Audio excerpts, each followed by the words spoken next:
भारतवर्ष में मंदिरों के जीर्णोद्धार एवं निर्माण कार्य के साथ साथ अनेक घाटों, बावड़ियों एवं धर्मशालाओं का निर्माण कार्य भी करवाया। अपनी प्रजा की हर संभव सेवा करने के बारे में सोचती रहती राजमाता देवी अहिल्याबाई होलकर को एक रात उनकी बहू कृष्णाबाई ने कहा, माँ साहब, आप अभी तक लेजर लाइट द्वारा ऐसी क्या बात है जो आपको इतनी देर रात विचलित कर रही है? नहीं, ऐसा कुछ नहीं। हम तो बस कुछ नए कानून लाए हैं जिससे स्त्रियों के अधिकार सुरक्षित हो सके। अब हमारे राज्य में विधवाओं को पति की संपत्ति तथा पुत्र को गोद लेने का अधिकार मिल सकेगा। इसके अलावा न्यायपालिका को मजबूत करने के लिए राज्य में नियमबद्ध न्यायालयों का निर्माण कराया जाएगा। ये तो प्रजा के लिए बहुत ही अच्छा होगा माँ साहब। पर माँ साहब, आपने सुरक्षा के विषय में भी कुछ सोचा है? क्योंकि कुछ समुदाय समाज से खुद को अलग समझते हैं। तुम्हारा इशारा मैं समझती हूँ कृष्णाबाई। मैंने विभिन्न समुदाय के लोगों सशस्त्र सेना भी बनाई गई। राजमाता देवी अहिल्याबाई होलकर की नीति के अनुसार सुरक्षा समस्याओं से निवारण होने के बाद महेश्वर में तरह तरह के व्यवसायी एवं कारीगर आने लगे। यह नगर अनेक बुनकरों, मूर्तिकारों एवं कारीगरों का घर बना। महेश्वर का यह क्षेत्र वस्त्र निर्माण का एक सुंदर केंद्र बन सिद्ध हो गई। सदैव श्वेत वस्त्र धारण करने वाली राजमाता देवी अहिल्याबाई होलकर की पहचान एक दिव्य प्रजा को हमेशा हमेशा के लिए छोड़कर पंच तत्वों में विलीन हो गई। गुणों का वर्णन करते हुए अहिल्या कामधेनु नामक ग्रंथ भी लिखा, जो देवी अहिल्या कामधेनु के नाम से प्रसिद्ध है। राजमाता देवी अहिल्याबाई होलकर के कुशल नेतृत्व एवं सैन्य प्रतिभा ने उन्होंने भारतवर्ष के सत्ताधारी राजाओं को अंग्रेजों को भारतीय संस्कृति से जोड़ना शुरू कर दिया।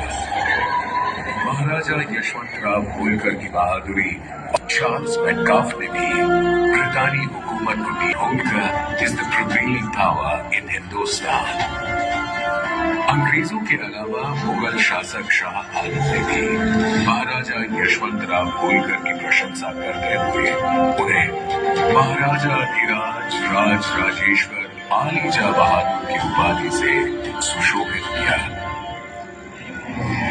आजादी की पृष्ठभूमि से आगे चले तो महेश्वर का ये शहर समृद्ध इतिहास, कला, धर्म, संस्कृति अपने धार्मिक महत्व के कारण ये शहर काशी के ही समान भगवान शिव की नगरी है। इसलिए इसे गुप्त काशी भी कहते हैं। प्राचीन माहेश्वरी और भगवान शिव से जुड़ी एक किंवदंती आज भी सुनने को मिलती है। कहते हैं कि त्रिपुरासुर के वध के लिए भगवान शिव ने माहेश्वरी और मां नर्मदा के संगम से भगवान शिव ज्वालेश्वर और कालेश्वर के रूप में दो मंदिरों में आज भी विराजमान है।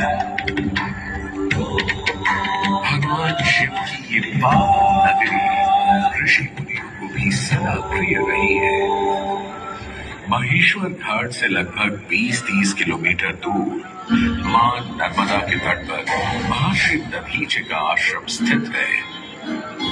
मान्यताओं के अनुसार ये वही महर्षि दधीचि हैं जिन्होंने मानव कल्याण के लिए देह त्याग कर अपनी रीढ़ की हड्डी देवराज इंद्र को दान दी। उनकी इस रीढ़ की हड्डी से वज्र अस्त्र बना, जिससे वृत्तासुर राक्षस का विनाश हुआ और तीनों लोकों में पुनः धर्म की स्थापना हुई।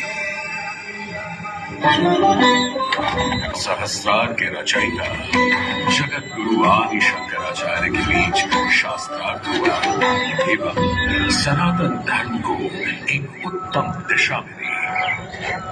यहाँ लगभग 25 छोटे बड़े घाट हैं जिनका अपना ही एक महत्व है।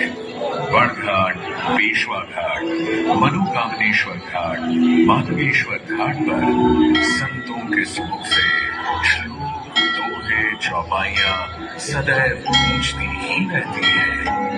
वैसे आप अभी जहां उपस्थित हैं यह अहिल्या मां साहिब घाट या कहें कि महेश्वर घाट कहलाता है। इसी घाट की सीढ़ियों से ऊपर जाएं तो पुण्य श्लोक देवी अहिल्याबाई होलकर को श्रद्धांजलि अर्पित करती अहिल्येश्वरी। इसके अलावा महेश्वर में मां विंध्यवासिनी भवानी देवी का मंदिर स्थित है।